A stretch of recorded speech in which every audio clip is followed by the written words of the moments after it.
অশ্লীলতা ছড়িয়ে যায় আর তারা ঘোষণা দিয়ে দিয়ে সেটা করতে থাকে। যেমন সিনেমা হলের পোস্টারের ক্ষেত্রে হয়, যেমন 14 ফেব্রুয়ারি বিশ্ব বেহায়া দিবসের ক্ষেত্রে হয়, যেমন একটা বিজ্ঞাপন দিতে গেলেও নারী দেহ প্রদর্শনের মাধ্যমে হয়। নবী বলেন ওই জাতির মধ্যে মহামারী আর দুর্ভিক্ষ প্রকাশিত হবেই হবে। এমন সব মহামারী আসবে, এমন সব দুর্ভিক্ষ আসবে যেগুলো তাদের পূর্ববর্তী জাতির মধ্যে ছিল না। যেমন করোনা খুব বেশি আগে ছিল না, এইডস খুব বেশি আগে ছিল না। আজকে বাংলাদেশে এই যে ক্রয় ক্ষমতা মানুষের সাধ্যের বাইরে চলে যাচ্ছে, দ্রব্যমূল্য শুধু বাড়ছে আর বাড়ছে, ইতিমধ্যে 12% অতিক্রম করে ফেলেছে। আর এগুলোতে কারণে এর বড় কারণ হলো বান্দারা আল্লাহকে নারাজ করে ফেলেছে। দুর্নীতি করে, দুঃশাসন করে, সুদ দিয়ে সব ভাবে পুরো অর্থনীতিটাকে বরবাদ করে ছেড়েছে। তো সভ্যতা সংস্কৃতি তো ইসলাম চলবে না, তাহলে চলবেটা কোথায়? শিক্ষা সিলেবাসে চলবে না? না, শিক্ষা সিলেবাসে চললে শরীফগুলোকে ধরে ধরে কিভাবে শরীফা বানানো হবে, হাসিনগুলোকে ধরে ধরে কিভাবে হাসিনা বানানো হবে, আরে পুরুষগুলোকে ধরে ধরে কিভাবে মহিলা বানানো হবে। আর মানুষ যে বান্দরের নাতি আর পুতি, শিম্পাঞ্জির বাচ্চা কাচ্চা, হনুমানের বাচ্চা কাচ্চা, এগুলো কিভাবে শেখানো যাবে? তাহলে এই অপবিজ্ঞানগুলো শেখাতে চাইলে এখান থেকে ইসলাম সরিয়ে রাখতে হবে। এমনকি ছেলে মেয়ে একসাথে পাঠদান করতে হবে, তাহলে গায়ে এনার্জি ভালো থাকবে। আলাদা করে যদি ছেলেরা সবাই পড়ে বয়েজ স্কুলে, বয়েজ কলেজে, আর মেয়েরা পড়ে সবাই গার্লস স্কুলে, গার্লস কলেজে, চেতনার কি হবে? চেতনা টিকিয়ে রাখার জন্য পাশাপাশি বসিয়ে পড়াতে হবে। তো এমন এমন বিষয় পড়াবে যেটা পড়াতে গেলে যিনি পড়াচ্ছেন তার লজ্জা লাগবে। তবু বেহায়া জাতি যদি তৈরি না হয়, ওয়াল হায়া শুবাতুম মিনাল ঈমান, লজ্জা ঈমানের বিশেষ অঙ্গ। লজ্জা যদি না ভাঙে ঈমান কিভাবে ভাঙবে? আগে লজ্জা ভাঙবে, পরে ঈমান ভাঙবে, পরে মুসলমানের সন্তানদেরকে বেহায়াপনার পেছনে লাগিয়ে তাদেরকে ইসলাম আর উলামায়ে কেরামের দুশমনে পরিণত করে ছাড়বে। এমনকি ওদেরকে প্রমোট দিতে হবে। আলেম ওলামারা যতই সামাজিক কাজই করুক, ধর্মীয় খেদমতে আঞ্জাম দেখ, আত্মমানবতা সেবাই করুক, তাদের জন্য কোন রাষ্ট্রীয় পুরস্কার বরাদ্দ থাকবে না, রাষ্ট্র তাদের কোনো মূল্যায়ন করবে না। একান্ত যদি কোন লাইনে মূল্যায়ন করেও সর্বোচ্চ দৌড় ধর্ম মন্ত্রণালয় পর্যন্ত, যে হুজুরদের কাজ ধর্মকর্ম করা, আসেন খালি ধর্ম মন্ত্রণালয় সামলান, আর বাকি যা আছে এগুলোতে হুজুরদের স্পেস থাকবে না, এগুলোতে স্পেস থাকবে কাদের? আরে এমন নষ্ট আর দুষ্টদের যারা গোটা বাংলাদেশের ঘরে ঘরে জিনা ঢুকিয়ে দিয়েছে। এই মোস্তফা সরোয়ার ফারুকীদের কি যোগ্যতা আছে এই বাংলাদেশের মতো সংখ্যাগরিষ্ঠ মুসলিম দেশের উপদেষ্টা হওয়ার? একমাত্র যোগ্যতা এটা। আরে সমকামিতার পক্ষে দালালি করেছে, একমাত্র যোগ্যতা এটা। শাইখুল ইসলাম আল্লামা মুহাম্মদ শফি রাহমাতুল্লাহ আলাইহিকে তেতুল হুজুর বলে গালি দিয়েছে, একমাত্র যোগ্যতা এটা। আরে মুজিববাদীদের গুরু সেই শেখ মুজিবের পা চাটতে পেরেছে, একমাত্র যোগ্যতা এটা। নিজে তো চেটেছে, নিজের বৌরাতিয়া পর্যন্ত চাটাতে পেরেছে, একমাত্র যোগ্যতা এটা। আরে মুসলমানদের ঘরে ঘরে অশ্লীলতা এবং বেহায়াপনা ঢুকিয়ে দিয়েছে, যাদের রাজনৈতিক কোনো ক্যারিয়ার নাই, রাজনীতির র বোঝে না, পাবলিক সেন্টিমেন্টও বোঝে না, পাবলিকের সাথে কোনোদিন মেলামেশাও করে নাই, তাদেরকেও জোর করে, তাদেরকেও ধরে এনে উপদেষ্টা বানিয়ে দিতে হবে। এমনকি যেই সরকারের নিজে সাংবিধানিক কোনো ভিত্তি নাই, কোনো ভিত্তি নাই, যেই সরকারের একমাত্র ভিত্তির নাম হলো গণ অভ্যুত্থান, তো যেই পাগল নিজেই গণ অভ্যুত্থানের চেতনা ধারণ করে না, যেই পাগল নিজেই গণ অভ্যুত্থানের স্পিরিট ধারণ করে না, আরে যার এই আন্দোলনের জন্য কোনো রক্ত নাই, কোনো সংগ্রাম নাই, কোনো কোরবানি নাই, তার মতো লোকের নিয়ে উপদেষ্টা বানাতে হবে। এত আকাল পড়েছে বাংলাদেশের, নাউযুবিল্লাহ মিন যালিক। এর চাইতে বড় আফসোসের বিষয় কি হতে পারে? এদেরকে ধরে ধরে বসায় দেখেই তো আমাদের আহত ভাইয়েরা শহীদ হয়, তবুও তার জানাজায় উপস্থিত হওয়ার টাইম হয় না। এমনকি যে আহত শহীদ হয়েছে মাত্র 2-4 দিন আগে, কি হয়েছে? অপারেশন একটা করিয়েছে, সরকার তো টাকা দেয় না, ভালো মেডিকেলও ভালো সার্ভিস দেয় না, এমন একটা অপারেশন করিয়েছে, মাথায় গুলি ঢুকেছিল, গুলি তো বের করেছে, কিন্তু পরে পচন ধরেছে, পচন, পরবর্তীতে এই পচনেই তার মৃত্যু হয়েছে। এই মৃত্যুর দায় কার? আর এই মৃত্যু সবচাইতে বড় দায় তো এই সরকারের। কেন? কারণ যারা বিপ্লবীদের মূল্যায়ন করতে জানে না, ওদেরকে বিপ্লবীদের সরকার হতে কে বলেছে? যদি মূল্যায়ন করতে জানতোই, মজার একটা ব্যাপার হলো 1971 থেকে 2024 সময় তো খুব একটা কম না, কত সরকার এলো আর গেল, অনেকেরই কথাটা লাগবে, লাগুক। যে সময় লাগলে ঝামেলা হতো ওই সময় তো বলেছি, আর এখন তো বলার দিনই রে ভাই। এখন যদি না বলে বলবোটা কবে? অনেক কিছু তো এখনই আদায় করে নিতে হবে। যেমন এখন সব জায়গায় গিয়ে গিয়ে তাশকিল করছে, যতগুলো রাজনৈতিক দল আছে সবাইকে গিয়ে ধরেন, ধরে ধরে এই প্রতিশ্রুতি আদায় করেন যে তোমরা নির্বাচনী ওয়াদার মধ্যে এটা অন্তর্ভুক্ত করতে হবে কি, যদি তোমরা পার্লামেন্টে সংখ্যাগরিষ্ঠতা পাও, ক্ষমতায় এসেই কাদিয়ানীদেরকে কাফের ঘোষণা করতে হবেই হবে।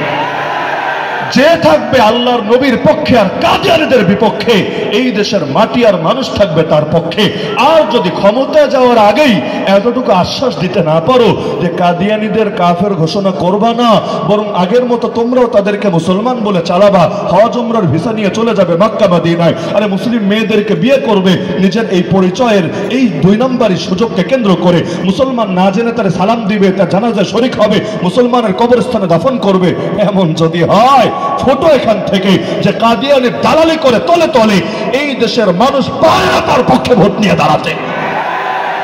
কি হবে রাস্তা দিয়ে, ঘাট দিয়ে, কি হবে ব্রিজ দিয়ে, কি হবে সুন্দর সুন্দর মেগা প্রজেক্ট দিয়ে, যে আল্লাহ নবীর ইজ্জত নিয়ে তারা হেঁচা চলতে থাকে। আরে নবীর ইজ্জত রাস্তার চাইতেও দামি, নবীর ইজ্জত ব্রিজের চাইতেও দামি, নবীর ইজ্জত পদ্মা সেতুর চাইতেও দামি, নবীর ইজ্জত গোটা বাংলাদেশের চাইতে দামি, নবীর ইজ্জত গোটা দুনিয়ার চাইতে দামি। আমরা নবীর ইজ্জত হেফাজতের জন্য প্রয়োজনে গোটা দুনিয়ার সঙ্গে লড়তে জানি, তো দুনিয়ার সামান্য ভোগ বিলাস পেয়ে আল্লাহ নবীর ইজ্জতের বেলায় কোন ধরনের ত্রুটি করতে জানি না।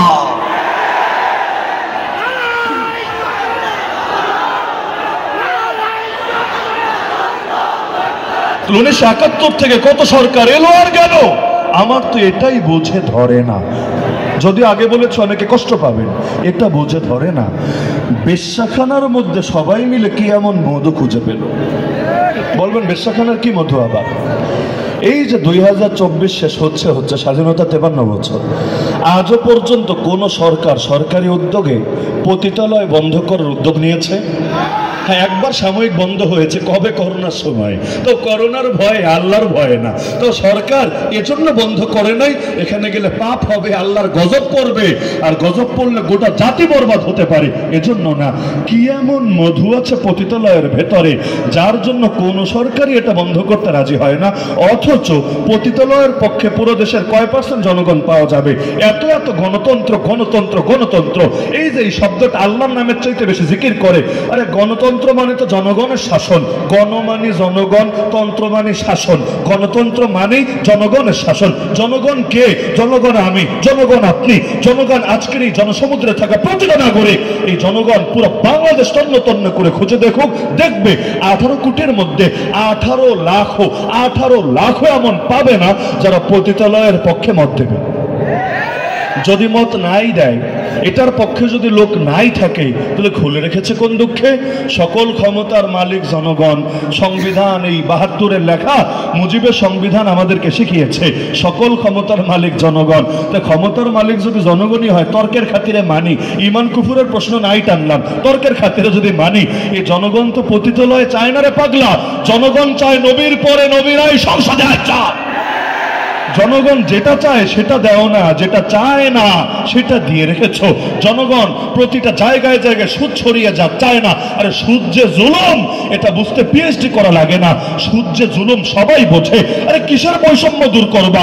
যতদিন পর্যন্ত কোন দেশের অর্থনীতিতে সুদ থাকবে, আল্লাহর কসম ওই দেশের ধনী আর গরিবের মধ্যে বৈষম্য খালি বাড়বে আর বাড়বে আর বাড়বে। জিন্দগিতেও বৈষম্য দূর হবে না অর্থনীতির মেরুদণ্ডে সুদ থাকলে। তাহলে দরকার সুদ দূর করা, দরকার পতিতালয় বন্ধ করা, দরকার মুসলমানের জন্য মদ যাতে খেতে না পারে লাইসেন্স নিয়ে নিয়ে মদের বারে গিয়ে গিয়ে এটার ব্যবস্থা করা দরকার। যা দরকার তা করে না, যা দরকার না তা করে রেখেছে। আবার নাম দিয়েছে গণতন্ত্র। আচ্ছা, গণতন্ত্র মানবো না প্রজাতন্ত্র মানবো? লিখে দেয় গণপ্রজাতন্ত্রী, শরীফা টাইপের ব্যাপার স্যাপার আর কি। কারণ প্রজাতন্ত্র মানে কি? বাংলাদেশ যদি প্রজাতন্ত্র হয়, কান দিয়া না মাথা দিয়া বোঝেন, বাংলাদেশ যদি প্রজাতন্ত্র হয়, প্রজা শব্দই প্রমাণ করে এখানে রাজাও আছে। রাজা ছাড়া প্রজা হয় না, স্বামী ছাড়া বউ হয় না। তো বাংলাদেশ যদি প্রজাতন্ত্র হয়, প্রজাকে আর রাজাকে? যদি বলেন জনগণ প্রজা, তাহলে ওরা রাজা। যদি বলেন ওরা রাজা, সকল ক্ষমতার মালিক জনগণ মানে কি?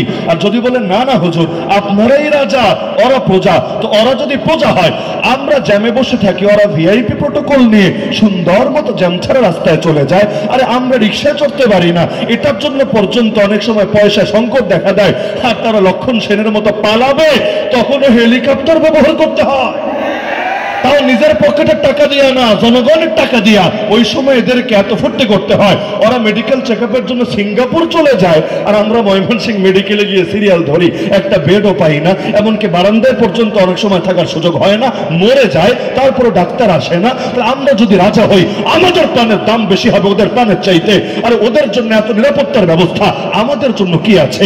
এই যে দেশে 100 দিনের বেশি হয়ে গেল, এখনো যে ডাকাতি ঠেকানো গেল না, রাস্তায় রাস্তায় আমাদের মতো যারা রাত্রে চলে, প্রতিটা দিন সাক্ষী আছে কি পরিমাণ আইন শৃঙ্খলা পরিস্থিতির অবনতি চলছে বাংলাদেশে। এগুলো যদি চলতে থাকে, তাহলে তোমাদের প্রাণের দাম আছে খালি, আমাদের দাম নাই। তাহলে কে রাজা আর কে প্রজা, এখান থেকেই তো বোঝা যায়। এমনকি মজার একটা শব্দ আছে, রাষ্ট্রপতি। প্রেসিডেন্টের বাংলা কি? রাষ্ট্রপতি না? রাষ্ট্রপতি তো। জনাব শাহাবুদ্দিন চুপ্পু বাংলাদেশের বর্তমান রাষ্ট্রপতি। পতি মানে স্বামী। যেমন অনেক মহিলাকে বলা হয় পতিভক্ত, শোনেন নাই জীবনে? পতিভক্ত মানে কি চুপ্পু সাহেবের ভক্ত না, পতিভক্ত মানে স্বামী ভক্ত। তা রাষ্ট্রপতি মানে যদি হয় রাষ্ট্রের স্বামী, রাষ্ট্রের হাজবেন্ড, ভালো কথা। তাহলে জনাব শাহাবুদ্দিন চুপ্পু তিনি বাংলাদেশ নামক রাষ্ট্রের হাজবেন্ড। ওয়াইফটাকে আরে চিন্তা লাগবে না কি লাগবে না, কারণ পতি মানে তো স্বামী, অর্থই এটা, আমার বানানো না, অভিধানই এটা বলে। তিনি যদি হাজবেন্ড হন, ওয়াইফটাকে আপনার ওয়াইফ বলবেন হুজুর আমরা নিজেরাই তো ওয়াইফের হাজবেন্ড, তাহলে আমরা ওয়াইফ হবো কিভাবে? আরে সংবিধানে যে শব্দ ব্যবহার করেছে শাব্দিক অর্থ তো এটাই দাঁড়ায়, দুই বিয়া করলেই মাথায় চুল ঠিক থাকে না, পোলাপান মাসনা সুলাস রুবা আন্দোলন গড়ে তুলেও সুবিধা করতে পারে না। তাহলে দেখা যায় দুই বিয়া করলেই যদি এই পরিণতি হয়, 18 কোটি বউ নিয়ে তার পরিণতি কি হতে পারে? হ্যাঁ, এখন ব্যাখ্যা দিবে পতি মানে স্বামী, আর স্বামীর একটা অর্থ আছে মালিক। এখানেই আসল খেলা। স্বামী অর্থ যদি মালিক হয়, তাহলে সে মালিক, আমি কি তুমি কি? সে মালিক তাহলে আমরা চাকর, সে মালিক তাহলে আমরা গোলাম, সে মালিক তাহলে আমরা ভৃত্য, সে মালিক তাহলে আমরা দাস, সে মালিক তাহলে আমরা ভাড়াটিয়া, সে মালিক তাহলে আমরা কচুরিপনা। তাহলে আগেরটা সত্য না পরেরটা সত্য? একটু আগে না বললাম সকল ক্ষমতার মালিক আমরা জনগণ, আমরা জনগণ যা চাইবো তা হবে, জনগণ যা চাইবে না তা হবে না। কিন্তু রাষ্ট্রের স্বামী, রাষ্ট্রের প্রতি হওয়া দরকার ছিল জনগণ। তাদের মাথার উপর যে চেপে আছে সে না, তাহলে তাকে যদি বলা হয় রাষ্ট্রপতি, বাকিদের বলা হয় প্রজা, বাকিদের যতই বলা হোক সকল ক্ষমতার উৎস জনগণ, নিঃসন্দেহে এটা ভুয়া ছাড়া কিচ্ছু না। কারণ আগেরটা সত্য হলে পরেরটা সত্য না, পরেরটা সত্য হলে আগেরটা সত্য না। বাস্তবে দুইটার কোনোটাই সত্য না। এজন্য যতই বলো গণতন্ত্র, মাথায় গেঁথে রাখেন পুরোটাই হলো ভুয়াতন্ত্র, ভুয়াতন্ত্র। কখনো চলে শুধু ভুয়াতন্ত্র, তাও ভালো, কিন্তু কখনো নামে গণতন্ত্র আসলে দিল্লিতন্ত্র, নামে গণতন্ত্র আসলে ওয়াশিংটন তন্ত্র, নামে গণতন্ত্র আসলে ইসরায়েল তন্ত্র। কারণ ওদের তন্ত্র যে চলে পদে পদেই তো বুঝে আসে। আমাদেরকে কথা একটু এদিক সেদিক হলে জঙ্গি ট্যাগ, উগ্রবাদী ট্যাগ, মৌলবাদী ট্যাগ, সাম্প্রদায়িক ট্যাগ লাগিয়ে দেয়। এই যে ইসরায়েলের ইহুদিরা ধর্মের নামে মানুষ মারছে 70 বছরের বেশি সময় ধরে, আমাদের ধর্মীয় স্থাপনা প্রথম কেবলা মসজিদ আকসা দখল করে রেখেছে জোরপূর্বক ভাবে। এমনকি মাসখানেক আগে সেখানে ইবাদত শুরু করেছে, এমন সংবাদ মিডিয়ার মধ্যে উঠে এসেছে। ধর্মের নামে এত রেপ করার পর, এত কিলিং করার পর, এত রক্তের বন্যা বয়ে যাওয়ার পর ওদেরকে জঙ্গি বলা হচ্ছে না কোন দুঃখে? আরে বিজেপি, আরএসএস, এই নরেন্দ্র মোদী, এই অমিত শাহ, ওদের হাত কি পরিমাণ মুসলমানের রক্তে রঞ্জিত হয়ে আছে, এত পরিমাণ রক্ত ওরা ঝরিয়েছে হিন্দুত্ববাদের নামে। ওদের রাজনীতির মূল উপজীব্যই ধর্ম, মূল উপজীব্যই হিন্দুত্ববাদ। যদি ধর্মের নামে মানুষ মারলে, ধর্মের নামে মানুষ মারলে জঙ্গি বলা হয়, তাহলে বাংলাদেশের যে হুজুররা জীবনে কোনোদিন মানুষের গায়ে চড় মারে নাই, তারে কেন জঙ্গি বলা হয়? আর নরেন্দ্র মোদীর মতো জঙ্গিদের লিডারকে কেন জঙ্গি না বলে গণতন্ত্রের সেবক বলা হয়? তার মানে এইসব গালিটালি কিচ্ছু না, এগুলো হলো জাস্ট মুসলমানকে দমানোর হাতিয়ার। মক্কার মুশরিকরা যেমন মূর্তির কথা বলতো, মূর্তির অধিকার বাঁচাতে হবে, মূর্তির মর্যাদা প্রতিষ্ঠিত করতে হবে, অথচ মূর্তির মর্যাদা এত দেওয়া দিত, খেজুর দিয়া মূর্তি বানাতো, এমন ইতিহাসও আছে। খেজুর দিয়া মূর্তি বানিয়েছে, পূজাও দিয়েছে, ক্ষুধা বেশি লেগেছে, নিয়ে আবার খেয়েও ফেলেছে। এই হলো মর্যাদা। কেন? পরে আবার খেজুর দিয়ে বানিয়ে নিতে পারবে। একদিকে মূর্তির মর্যাদার কথা বলতো, আর একদিকে নিজেরাই মূর্তির সামনে এমন অবমাননা করত। বাস্তবে মূর্তির মর্যাদা মুখ্য ছিল না, মুখ্য ছিল আবু জাহালের মর্যাদা, আবু লাহাবের মর্যাদা। আমাদেরকেও যখন জেল থেকে ছেড়ে দেয়, জেল থেকে ছাড়ার সময় শুধু আমি না, আমরা 2021 সালে গণগ্রেফতারিতে যারাই বন্দী হয়েছি, কমন একটা কথা, জেল গেট থেকেই গোয়েন্দা বিভাগের কর্মকর্তারা, এতকাল বলি নাই, বলেই ফেলি, গোয়েন্দা বিভাগের কর্মকর্তারা সবাইকে বলে দিত, সরকার বিরোধী কোনো কথা আর বলবেন না। আমি জিজ্ঞাসা করেছিলাম, শব্দটা কি সরকার বিরোধী না রাষ্ট্র বিরোধী? ক্লিয়ার হওয়া দরকার, কারণ সরকার ভিন্ন জিনিস, রাষ্ট্র ভিন্ন জিনিস। রাষ্ট্র তো পরিবর্তন হয় না, সরকার তো পরিবর্তনশীল। তো রাষ্ট্র বিরোধী কথা বলবেন না লজিকে ধরে, সরকার বিরোধী কথা বলবেন না মানেটা কি? তাহলে এটা আবার বহুদলীয় গণতন্ত্র হয় কিভাবে? কিন্তু এমন একটা বাস্তব অবস্থা করে ফেলেছে, যে রাষ্ট্র সেই সরকার, যে সরকার সেই রাষ্ট্র, মানে তাদেরকে নিয়ে কিচ্ছু বলা যাবে না, নাহলে বড় বেয়াদবি হবে। দেখেন, এত বড় স্বৈর শাসক নবী মুসা আলাইহিস সালাম দুনিয়াতে জন্ম নেওয়ার আগে মৃত্যুদণ্ডের রায় দিয়ে দিয়েছে। আরে বাচ্চাটা আসুক, আসার পরে আগে দুনিয়াতে কিছু করুক, তারপর তুমি রায় দিলে দিবা, এটা যুক্তির কথা, এটা বুদ্ধির কথা। যেই শিশু দুনিয়াতে আসলোই না, তো যদি নাই আসে অপরাধ করার প্রশ্ন আসে না। এমনকি কোনো সেকুলার কোর্ট, কোন নাস্তিক কোর্টও তাকে অপরাধী সাব্যস্ত করতে পারবে না। কোন আইনের ভিত্তিতে, কোন লজিকের ভিত্তিতে? তুমি শুধু তাকে একা কেনা, ওই বছর যত ছেলে সন্তান জন্মগ্রহণ করবে সবার ব্যাপারে মৃত্যুদণ্ডের রায় দিয়ে দিলা, মানে কোনো মূলনীতির ধার ধারে না। স্বৈর শাসক তো সে যা চায় তাই হবে, সে যা বলবে সেটাই চূড়ান্ত হবে। ভালো কথা। তাহলে ফেরাউন যদি এতই নিষ্ঠুর হয় যে কারো মত নেওয়া লাগে না, জনগণের ম্যান্ডেটও নেওয়া লাগে না, যেমন বাংলাদেশে 72 সালে যে সংবিধান লিখে আমাদের কাছে চাপিয়ে দেওয়া হয়েছে, আরে কিসের জনগণের সংবিধান? কবে জনগণের থেকে গণভোট নিয়েছে, মতামত নিয়েছে, গণপরিষদ গঠন হয়েছে, ম্যান্ডেট নিয়েছে? কিছু নেয় নাই। ইন্ডিয়া থেকে লিখিয়ে এনে জোরপূর্বক বাঙালি জাতির উপর চাপিয়ে দিয়েছে। তাহলে চাপিয়েই দেয় নাই, কোরআনের চাইতে বেশি সম্মানে ঘোষণা করেছে। কোরআনের বিরুদ্ধে ওরা কথা বলবে, কিছু বলা যাবে না। বললে বলবে উস্কানি দেয়, বললে বলবে সাম্প্রদায়িক অস্থিরতা সৃষ্টি করে। আর ওরা এই সংবিধান রক্ষার নামে গোটা দেশের মধ্যে সব আলেমের হাতে হাত করা পড়াবে, কাউকে আত্মগোপনে যেতে বাধ্য করবে, কাউকে গুপ্ত হত্যা করে মেরে ফেলবে। কিচ্ছু বলা যাবে না। কেন? কারণ সংবিধান রক্ষার জন্য সব করেছে। তো ফেরাউন একদিকে জন্মের আগে মৃত্যুদণ্ডের রায় দেয়, আমার প্রতিবার হাসি আসে। কিন্তু নবী মুসা বড় হওয়ার পর যখন সে মারতে চাইল, তখন আবার জনগণের ম্যান্ডেট নিল। কিভাবে? দারুনি আফতুল মুসা ওয়ালিয়াদু রাব্বা, আমাকে ছাড়ো, ছাড়ো, আমি মুসাকে হত্যা করে ফেলি। দেখে সে তার রবকে ডাকুক, তার রব তাকে আমার হাত থেকে বাঁচাতে পারে নাকি। ভূমিকা শুনে মনে হচ্ছে ফেরাউনকে কেউ ধরে রেখেছে। সে বলছে, ছাড় বেটা, আমারে ছাড়, নবী মুসার এখনই মারতে হবে। কেন ছাড়বে? নবী মুসার অপরাধ কি? ইন্নী আখাফু, আমি ভয় পাচ্ছি। আমি মানে আমি আলী হাসান ওসামানা, ওই ফেরাউন বলছে আমি বড় ভয় পাচ্ছি। কি ভয়? আইয়ুবাদদিলা দীনাকুম, নবী মুসা তোমাদের ধর্মের অপব্যাখ্যা দেবে, তোমাদের ধর্মকে পরিবর্তন করে ফেলবে, তোমাদের ধর্মকে বিকৃত করবে। কত বড় ধর্মের মায়া তার অন্তরে। সে করবে ধর্মের হেফাজত, আর নবী মুসা করবে ধর্মের বিকৃতি। ধর্মকে অপব্যাখ্যার হাত থেকে বাঁচাতে ফেরাউন এবার উদ্যোগ নিচ্ছে, ওয়ার এগেইনস্ট টেররের ঘোষণা দিচ্ছে। দ্বিতীয় অপরাধ, আইয়ুযহারা ফিল আরদিল ফাসাদ, আমি ভয় পাই নবী মুসা পৃথিবীতে জঙ্গিবাদ ছড়াবে। আজকের যুগের মতো কথা। 1 নম্বর অপরাধ, নবী মুসা তিনি ধর্মের অপব্যাখ্যা দেবেন। 2 নম্বর অপরাধ, তিনি জঙ্গিবাদ ছড়াবেন। তো জঙ্গিবাদ থেকে দেশকে কে বাঁচাবে? মাননীয় ফেরাউন মহোদয়। জঙ্গিবাদের বিরুদ্ধে কে লড়াই করবে? ওয়ার এগেইনস্ট টেরর কে পরিচালনা করবে?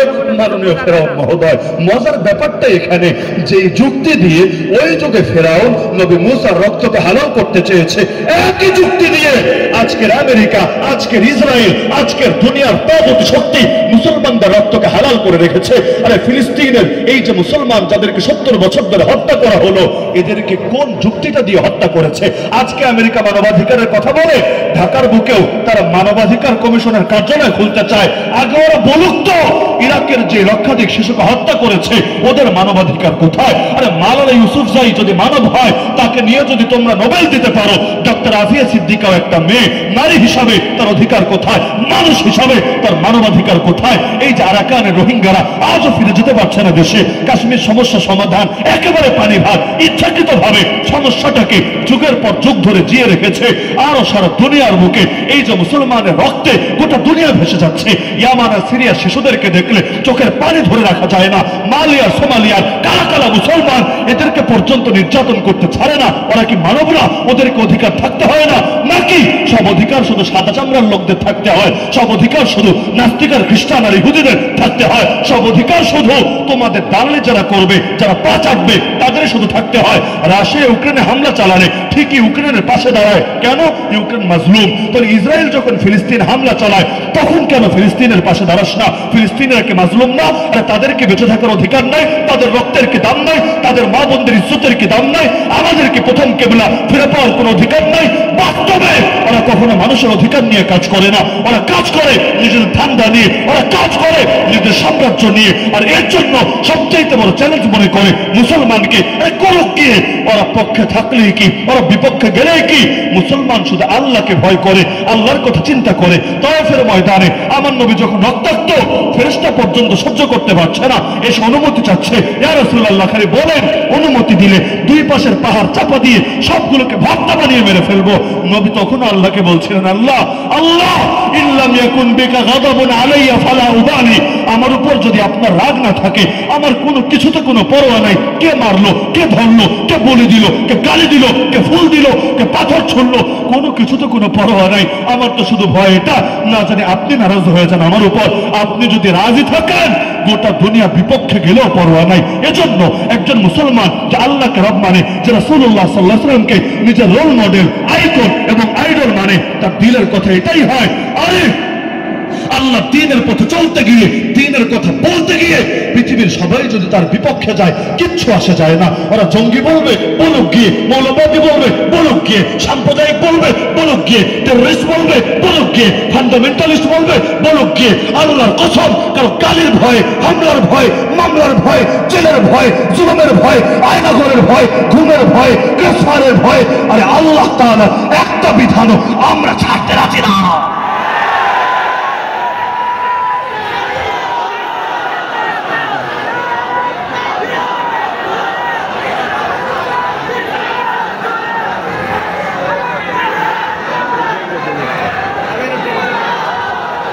আল্লাহর পথের পথিকদেরকে এই দুনিয়া কবে ভালো বলেছে?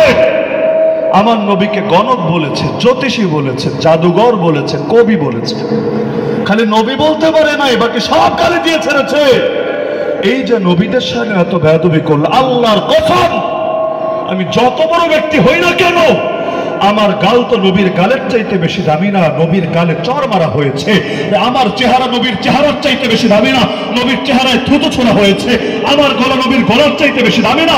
নবী যে নামাজে দাঁড়ালে গলায় চাদর পেঁচিয়ে শ্বাসরুদ্ধ করে হত্যা করার চেষ্টা করা হয়েছে। আমার পেট নবীর পেটের চাইতে বেশি দামি না। মাসের পর মাসকেও নবীকে ক্ষুধার যন্ত্রণায় কষ্ট করতে হয়েছে। জিহাদের ময়দানে পর্যন্ত পেটের মধ্যে ক্ষুধার জ্বালায় পাথর মারতে বাধ্য হয়েছে। আর আমার নবীর জীবনের চাইতে আমাদের জীবন বেশি দামি না। আমার নবীকে বিষ খাওয়ানো হয়েছে, জাদু করা হয়েছে, হত্যা করার জন্য সর্বাত্মক চেষ্টা করা হয়েছে। তার ঘরকে পর্যন্ত ঘেরাও করে ফেলা হয়েছে। খালি বের হোক সকালে, ধরে তাকে জানে মেরে ফেলবে। আরে আমার দেশের চাইতে নবীর দেশ অনেক বেশি দামি। আমার দেশ কখনো নবীর দেশের চাইতে বেশি দামি না। কিন্তু সেই নবীকে পর্যন্ত সেই মক্কা থেকে, জন্মভূমি থেকে, যেখানে আল্লাহর ঘর আছে, যেখানে কাবা আছে, সেটা ছেড়ে পর্যন্ত যেতে বাধ্য করা হয়েছে। যাওয়ার সময় আমার নবী বারবার মাথা ঘুরিয়ে পিছনে তাকায়, কাবা থেকে চোখ সরাতে পারে না। আমার নবীর দুই চোখ বেয়ে পানি গড়িয়ে পড়তে থাকে। নবী বলে, আরে কাবা, পৃথিবীর মধ্যে তুমি আমার কাছে সবচাইতে প্রিয় জায়গা। আরে আল্লাহর ঘর, আরে যদি জালেমরা আমাকে বের না করে দিত, আমি কশ্চিন কালে হলেও তোমাকে ছেড়ে যেতাম না। আরে আমার বাপ চাচা নবীর বাপ চাচার চাইতে বেশি দামে না? আল্লাহ নবীর আপন চাচার বুক চিরে কলিজা বের করে চিবিয়ে খাওয়া হয়েছে। তো নবীর কি যদি এত কষ্ট দিতে পারে, 9.5 বছরে 27টা যুদ্ধ নিজেকে করতে হয়েছে, আর 47টা ময়দানে বাহিনী পাঠাতে হয়েছে, এরপরও তিনি যদি হকের উপর অটল থাকতে পারেন, অবিচল থাকতে পারেন, অথচ তার জাহান্নামের কোনো ভয় নাই, কবরে আযাবের কোনো ভয় নাই, আল্লাহ এমনি মাফ করে দিয়েছেন, এমনি সর্বোচ্চ জান্নাত তাকে উপহার দিয়ে দিয়েছেন, তারপরও তিনি যদি এত কোরবানি দিতে পারেন, আমরা কেন পারবো না? আর হকের কথা বলতে গিয়ে, হকের পথে চলতে গিয়ে আমাদেরও যদি বাপ চাচার চোখ থেকে পানি ঝরে, চলবে। আমাদের মায়ের কোল খালি হওয়া লাগে, হবে। আমাদের স্ত্রী বিধবা হওয়ার প্রয়োজন হয়, বিধবা হবে। আমার সন্তান এতিম হওয়া লাগে, এতিম হবে। কিন্তু আমরা জিন্দা থাকতে আল্লাহ দ্বীনের উপর কোন আঘাত আসবে, এটা তো মেনে নিতে পারবো না।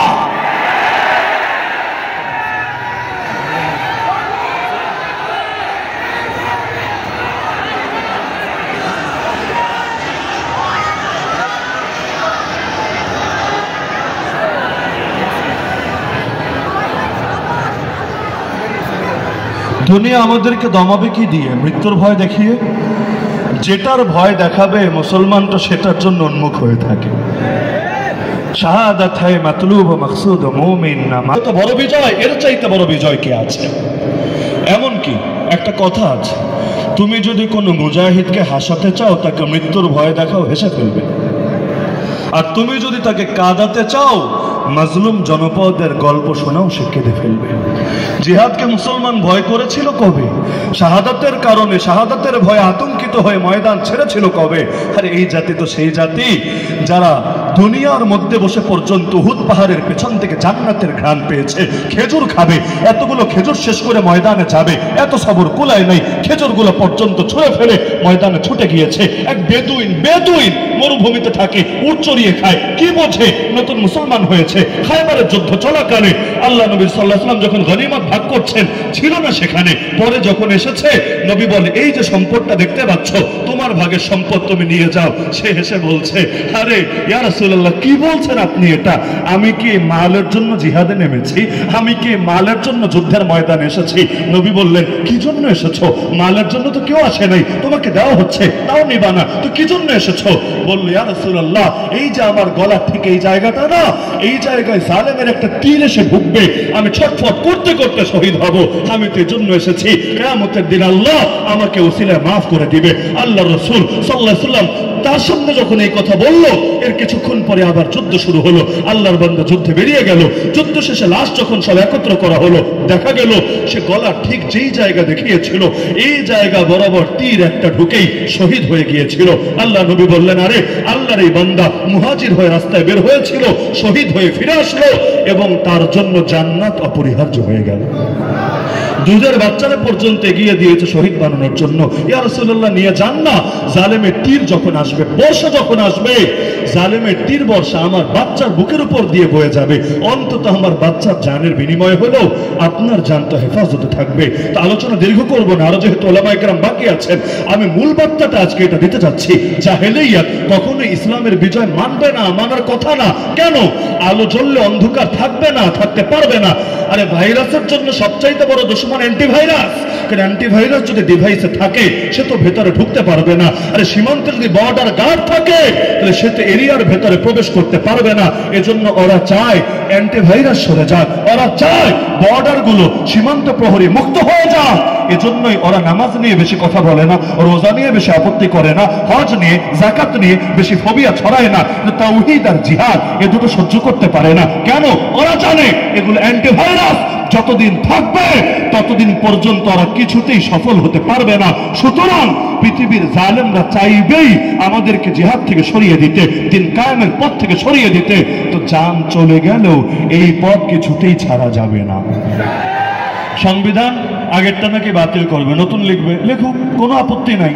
কিন্তু এই বার্তাটা গেঁথে রাখেন মাথায়, যেই সংবিধানে ধর্মনিরপেক্ষতাবাদের মতো কুফরি থাকবে, যেই সংবিধানে আল্লাহর উপর পূর্ণ আস্থা বিশ্বাসকে মাইনাস করা হবে, যেই সংবিধানে সার্বভৌম ক্ষমতার মালিক আল্লাহ আল্লাহকে ঘোষণা না করে বান্দাকে ঘোষণা করা হবে। যেই সংবিধানের মধ্যে ঈমান আর কুফরকে এক সমান বলে উপস্থাপন করা হবে, যে সংবিধানের মাধ্যমে ট্রান্সজেন্ডারদের মতো লানতপ্রাপ্ত সম্প্রদায়ের অধিকার দেওয়া হবে, যে সংবিধানের মাধ্যমে কাদিয়ানীদেরকে পর্যন্ত অধিকার নিশ্চিত করে তাদেরকে মুসলমান হিসাবে দেশের মধ্যে থাকতে দিবে, বসবাস করতে দিবে। আর সেই সংবিধান যত হাজারবার লেখা হোক, যত লাখবার লেখা হোক, ইন্ডিয়ায় বসেই লেখা হোক, আমেরিকায় বসেই লেখা হোক, আল্লাহর কসম ওই কুফর মিশ্রিত, শিরক মিশ্রিত, জাহেলিয়াত মিশ্রিত সংবিধান কখনোই মুসলমানের সংবিধান হতে পারে না।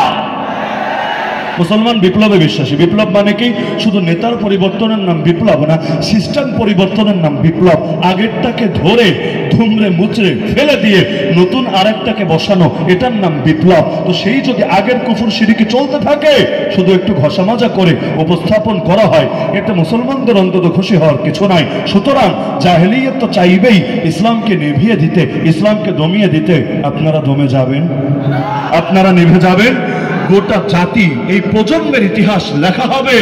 পরবর্তী প্রজন্ম যারা আসবে, হয়তো নাম শুনলে দিল থেকে শ্রদ্ধা বের হবে, নাম শুনলে গালি দিবে, থুতু ফেলবে যদি আমরা আপোষ করে বসি, যদি আমরা গাদ্দারি করে বসি। সুতরাং কে কি বললো, কে কি ভাবলো, সেদিকে তাকিয়ে লাভ নাই। কালেমা নিয়ে হবে আমাদের পথ চলা। আল্লাহর জমিন, আল্লাহর দ্বীনের পতাকাকে সমুন্নত করা হবে আমাদের মূল লক্ষ্য। জাফর রাদিয়াল্লাহু আনহু নবীর দেওয়া পতাকা সমুন্নত রাখার জন্য 2 হাত হারিয়েছিলেন। আল্লাহ তাআলা তাকে জান্নাতে 2টো ডানা দিয়ে দিয়েছেন। সুতরাং এখন থেকে নিয়ত করেন, আমার জান ইসলামের জন্য কোরবান, আমার মাল ইসলামের জন্য কোরবান, আমার যা কিছু আছে সব ইসলামের জন্য কোরবান। জান্নাত নামক মূল্যের বিনিময়ে আমি আমার জান আর মাল নামক পণ্যকে আল্লাহর কাছে বিক্রি করে দিলাম। আরে যদি আমার প্রাণের ন্যূনতম দাম থাকে, আমার মালের ন্যূনতম দাম থাকে, আল্লাহ ক্রেতা হিসাবে আমার জান আর মাল কিনে নেবেন। কিন্তু যদি পচা হয়, পচা মাল কেউ কেনে না, মাগনা দিলেও নিতে চায় না। সুতরাং শাহাদাতের ডাক যদি না আসে, চিন্তায় পড়বেন, পেরেশান হবেন, আফসোস করবেন, আল্লাহ কত ভাইকে কবুল করলাম, আমাকে কেন কবুল করছো না? আমি কি এতই নষ্ট হয়ে গেলাম, এতই পচে গেলাম, এতই দুর্গন্ধযুক্ত হলাম? সুতরাং এখন থেকে যখন হিসাব করবেন, জান আল্লাহ, মাল আল্লাহ। সুতরাং ডাক আসতে দেরি হবে। হাইয়া আলাস সালাহ, হাইয়া আলাল ফালাহ শুনলে যেভাবে মসজিদের দিকে ছুটে আসেন, কে কোন দল, কে কোন সার্কেল, কে কোন মত, এদিকে তাকান না। হাইয়া আলাল জিহাদ, হাইয়া আলাল খিলাফা, হাইয়া আলাল শাহাদা, হাইয়া আলা ইকামাতিদ দ্বীন। ডাক দিতে দেরি, ময়দানে নামতে যাতে দেরি না হয়।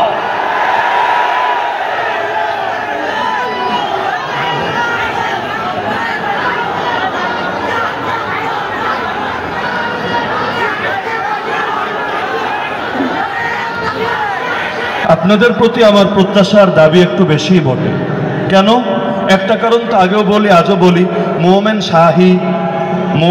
শাহী মানে মুসলমানদের শাহানশাহী।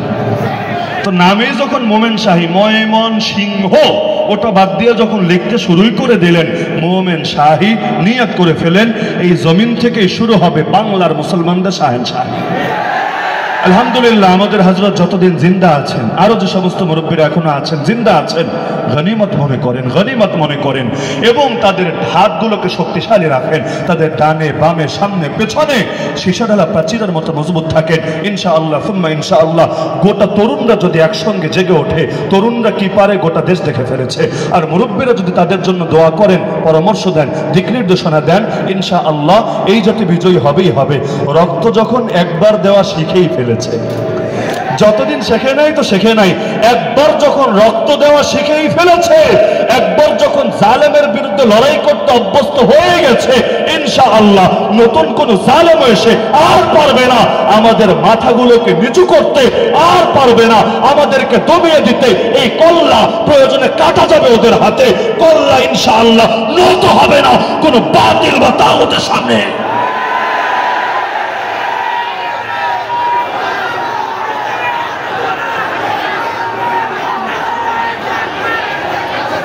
मेरी जिंदगी का मकसद तेरे दीन की सरफराजी, मैं इसीलिए मुसलमान, मैं इसीलिए नमाजी। इन्ना सलाती व नुसुकी व महया व ममाती लिल्लाहि रब्बिल आलमीन व आखिरु दावाना अनिल हम्दुलिल्लाहि रब्बिल आलमीन।